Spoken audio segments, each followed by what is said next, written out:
मांगीलाल बागड़ी राजकीय महाविद्यालय नोखा MA उत्तरार्ध साहित्यिक निबंध डॉक्टर अन्नाराम शर्मा सह आचार्य हिंदी। प्रिय विद्यार्थियों, विगत कक्षा में हमने भक्ति काल के संत काव्य पर चर्चा की थी। भक्ति काल साहित्यिक निबंध में कई उपधाराएं चली, जिसमें निर्गुण भक्ति काव्य की दो धाराएं महत्वपूर्ण है, संत काव्य और सूफी काव्य, जिसे ज्ञान मार्ग की शाखा और प्रेम मार्ग की शाखा कहा जाता है। ज्ञान मार्ग की शाखा पर हमने कल विचार किया। आज हम प्रेम मार्ग की प्रशाखा, जिसे सूफी काव्य धारा कहते हैं, उस पर चर्चा करेंगे। भारत के मध्य युग में यहाँ संतों ने सर्वसाधारण के लिए भक्ति के सामान्य वर्ग की प्रतिष्ठा की और ईश्वर को ज्ञान गम्य एवं प्रेम से प्राप्य कहकर हिंदू मुसलमानों के बीच भेदभाव की खाई पाटने का प्रयत्न किया। उसी समय सूफी फकीरों ने भी हिंदू मुसलमानों की एकता हेतु स्तुत्य प्रयास किया और इस कार्य में उन्हें अधिक सफलता मिली। इस प्रकार सूफी प्रेम काव्य कोमल हृदय की सुंदर एवं सरस अभिव्यक्ति है।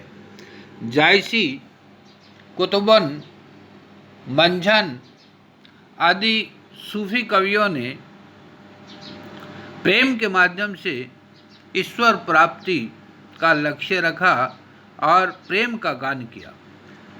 उनके साहित्य की मूलभूत प्रवृत्तियां मैं आपके समक्ष रख रहा हूँ। इतिहास और कल्पना का मिश्रण। सूफी काव्य धारा की अधिकांश रचनाएं इतिहास और कल्पना के योग से सृजित हैं।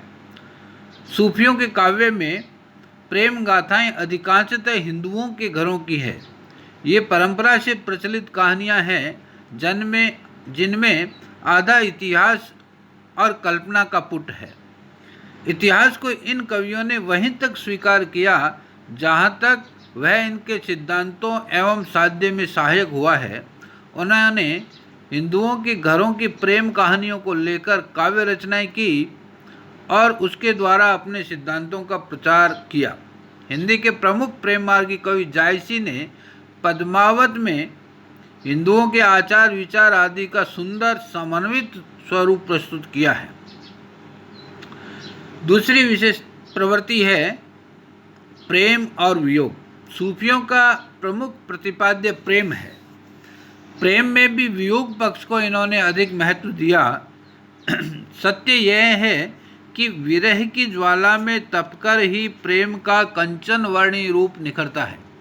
जायसी की पद्मावत में मिलन प्रसंगों में भी जायसी की उपदेशात्मकता और रहस्यात्मकता की प्रवृत्ति इतनी प्रबल है कि मिलन का सारा आनंद ही समाप्त हो जाता है। प्रायः सूफी कवियों ने प्रेम की व्याख्या करते समय सौंदर्य के स्वरूप और प्रभावाभिव्यंजन का उल्लेख भी किया है। वियोग का वर्णन करते हुए जायसी लिखते हैं, सरवर हिया घटत नित जाई, टूक टूक वे के विरहाई, विरहत हिया करहु पिया टेका, दीठी देवगारा निरहु एका। या यह तन जारों छार के कहों के पवन उड़ाई, मकुति ही मार्ग मह पड़े कंत धरे जह पाऊं। तीसरी प्रवृत्ति है लौकिक से अलौकिक प्रेम की व्यंजना। सूफी कवियों की ये प्रेम गाथाएं लौकिक से अलौकिक प्रेम की व्यंजना करती है। धार्मिक प्रतिबंधों के कारण ही सूफी कवियों ने अलौकिक प्रेम की व्यंजना बौद्धिक प्रेमाख्यानों की सहायता से की है। सूफी मत के अनुसार ईश्वर एक है और आत्मा उसी का अंश है। वस्तुतः इन कवियों की प्रेम गाथाओं में जो अलौकिक प्रेम है, उसमें जीवात्मा और परमात्मा के लिए तीव्र प्रेम और साधक के मार्ग की कठिनाइयों का वर्णन हुआ है। जैसे 3 लोक 14 खंड सबे रहे मोही सूझी, प्रेम छाड़ी किछु और न लोना जो देखो मन बूझी, प्रेम सुनत मन भूल न राजा, कठिन प्रेम सिर देई जो छाजा, प्रेम फंद जो परा न छूटा, जीव दीन बहु फांद न टूटा। चौथी प्रवृत्ति है परमात्मा का प्रतीक नारी।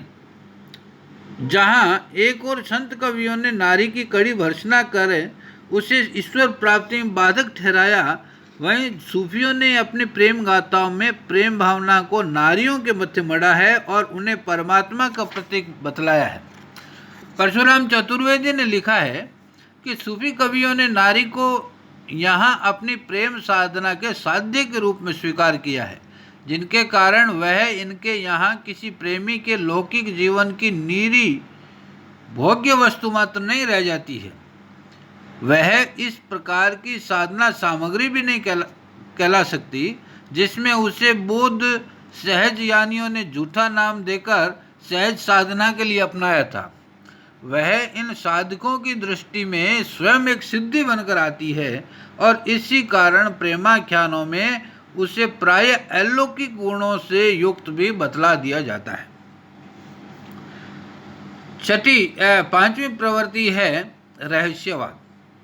सूफी कवियों के काव्य में रहस्यवाद की बहुत सुंदर और सरल व्यंजना हुई है।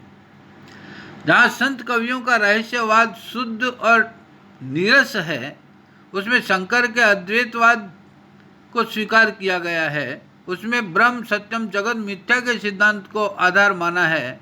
इसी कारण उसमें जगत का बहिष्कार होने से रागात्मक अनुभूति का नितांत अभाव मिलता है।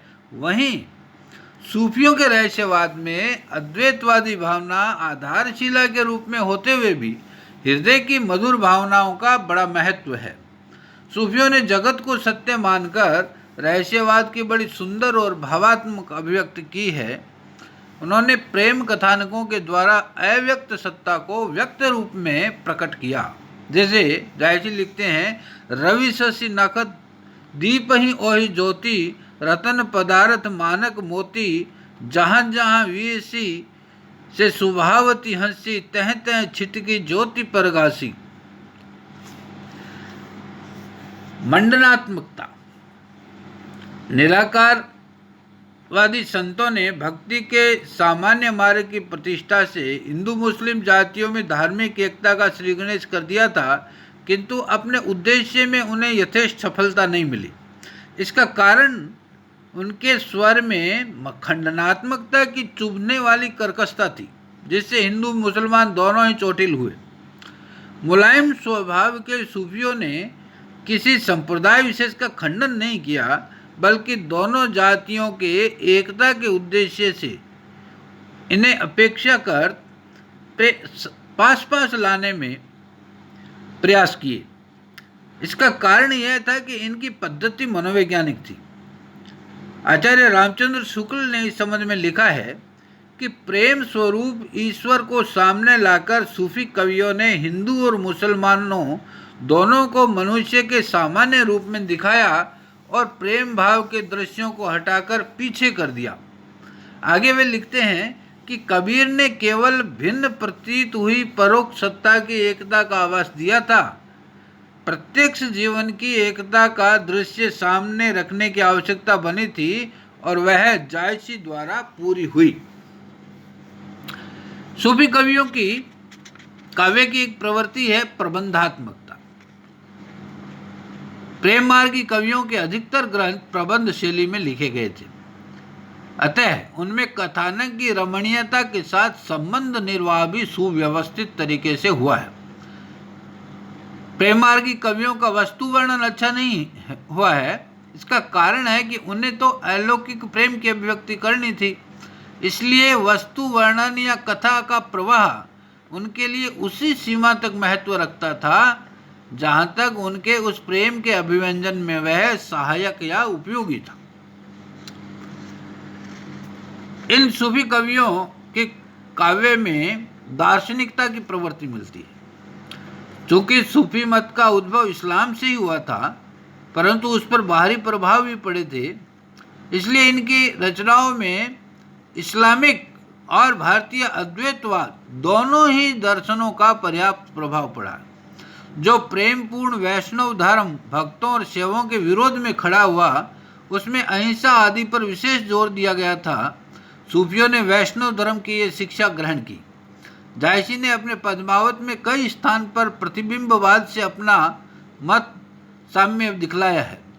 सृष्टि की उत्पत्ति के संबंध में भारतीय पंचभूतों में से आकाश को न मानकर उन्होंने 4 ही तत्व माने हैं। इसी प्रकार पतंजलि द्वारा निरूपित योग की क्रियाओं के हठयोगियों आदि ने जिस रूप में ग्रहण किया, उसी रूप में सूफी कवियों ने भी इसको ग्रहण किया है।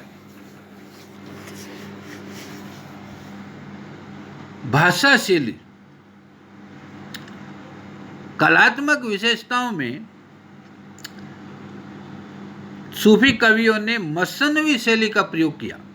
यह एक प्रवृत्ति है उनके काव्य की, जहाँ प्रेमार्गी कवियों की प्रेम गाथाएं भारतीय चरित काव्यों की सरगबद्ध शैली में होनी चाहिए थी, वहीं ये रचनाएं फारसी की मसनवी शैली में है। इन प्रेम गाथाओं में फारसी की मसनवी पद्धति के अनुसार कथा के आरंभ से पूर्व ईश वंदना, मोहम्मद साहब की स्तुति, तत्कालीन बादशाह की प्रशंसा और आत्म परिचय दिया गया है। सूफी काव्य के प्रमुख कवि जायसी ने अपने पद्मावत में सर्वप्रथम ईश्वर वंदना, मोहम्मद साहब की स्तुति, गुरु वंदना और तत्कालीन बादशाह शेर शाह सूरी की प्रशंसा और आत्म परिचय दिया है। इसके अतिरिक्त सूफी कवियों ने भारतीय कथाओं से में प्रयुक्त होने वाले कथानक रूढ़ियों, अभिप्रायों का प्रयोग किया है।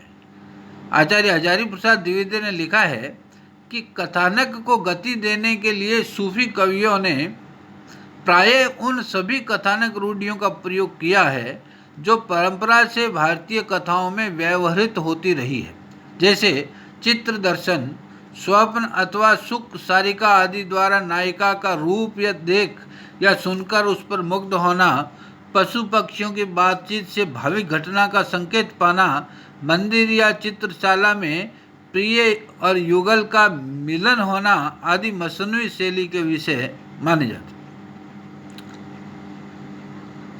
छंद और अलंकार। सूफी कवियों ने अपने प्रेमाख्यान काव्यों में अपभ्रंश के चरित काव्यों के समान दोहा चौपाई शैली को अपनाया है।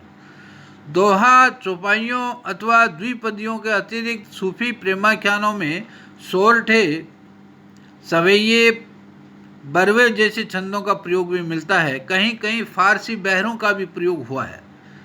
अलंकारों में इन कवियों ने प्रचलित परंपरा का ही अनुसरण किया। समासूक्ति का प्रयोग बहुत सुंदर हुआ है। जायसी ने समासूक्ति अलंकार के माध्यम से रूपक तत्व का निरूपण किया।